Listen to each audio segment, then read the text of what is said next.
Layout of nuclear power plant. So nuclear power plant பொறுத்தளவில் கோர்னு சொல்லி நமக்கு ஒரு ஏரியா இருக்குது. இந்த கோரில் தான் ஃபியூல் இருக்கும், அதாவது யூரேனியம் இருக்கும் நமக்கு இந்த கோரில் தான். ஸோ இந்த கோரில் யூரேனியம் என்ன ஆகுதுன்னா நமக்கு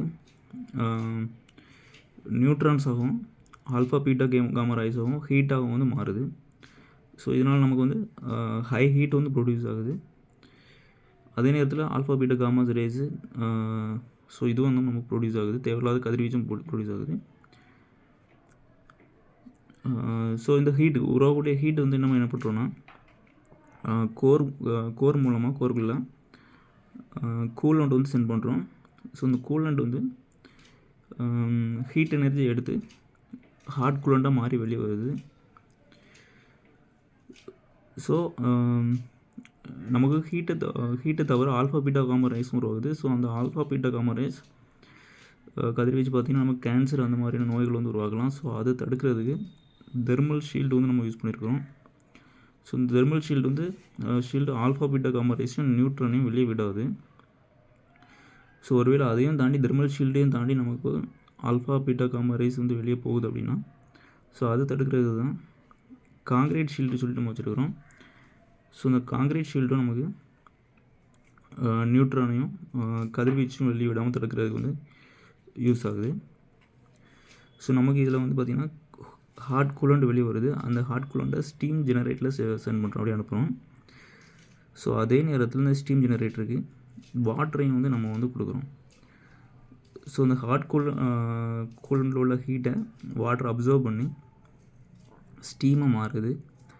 ஸோ இந்த ஸ்டீம் பார்த்திங்கன்னா அப்படியே டர்பைனுக்கு அனுப்புகிறோம். ஸோ டர்பைன் பிளேட்டில் வந்து ஸ்டீம் ஸ்ட்ரைக் ஆகுது. ஸ்ட்ரைக் ஆகும்போது டர்பைன் பிளேட் சுற்றும், அது கூடவே ஷாஃப்ட்டும் சுற்றும். ஸோ இந்த ஷாஃப்ட் வந்து ஜெனரேட்டரில் வந்து நம்ம கனெக்ட் பண்ணியிருப்போம். ஸோ ஜெனரேட்டர் சுற்றி நமக்கு கரண்ட் ப்ரொடியூஸ் ஆகுது. ஸோ இந்த டர்பைன்லேருந்து வரக்கூடிய ஸ்டீம் பார்த்திங்கன்னா அதை நம்ம வாட்டராக சேஞ்ச் பண்ணணும்.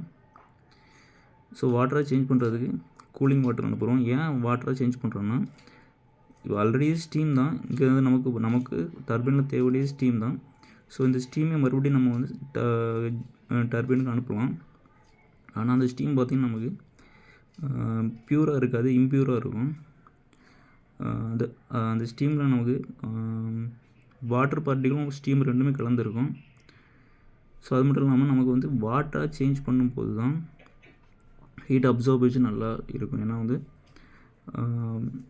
வாட்டரோட ஹீட் கெப்பாசிட்டி வந்து அதிகம்.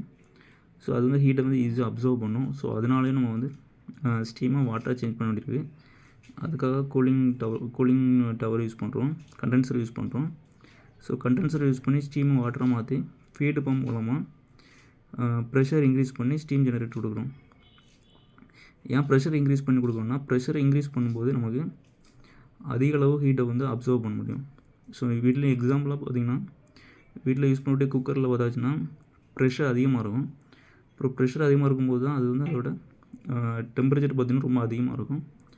ஸோ அதனால் ப்ரெஷர் இன்க்ரீஸ் பண்ணி ஹாட் கூலண்ட்லேருந்து ஹீட்டை வந்து வாட்டர் அப்சர்வ் பண்ணுற மாதிரி பண்ணுறோம்.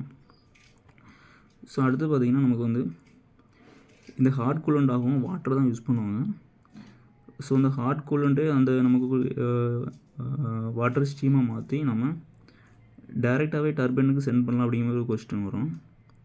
ஸோ நம்ம டைரெக்டாகவே நம்ம வந்து இதிலேருந்து கிடைக்கக்கூடிய வாட்டர் ஸ்டீமை சேஞ்ச் பண்ணும்போது அனுப்பும்போது அது பியூராக இருக்காது, அதில் வந்து ரேடியோ ஆக்டிவிட்டி கதிர்வீச்சு இருக்கும்.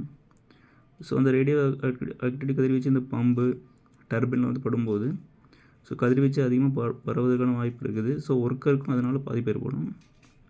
ஸோ அதனால் வந்து அதை டைரெக்டாக சென்ட் பண்ணாமல் ஸ்டீம் ஜெனரேட்டரில் அனுப்பி அப்புறமா நம்ம ஸ்டீமாக சேஞ்ச் பண்ணுறோம்.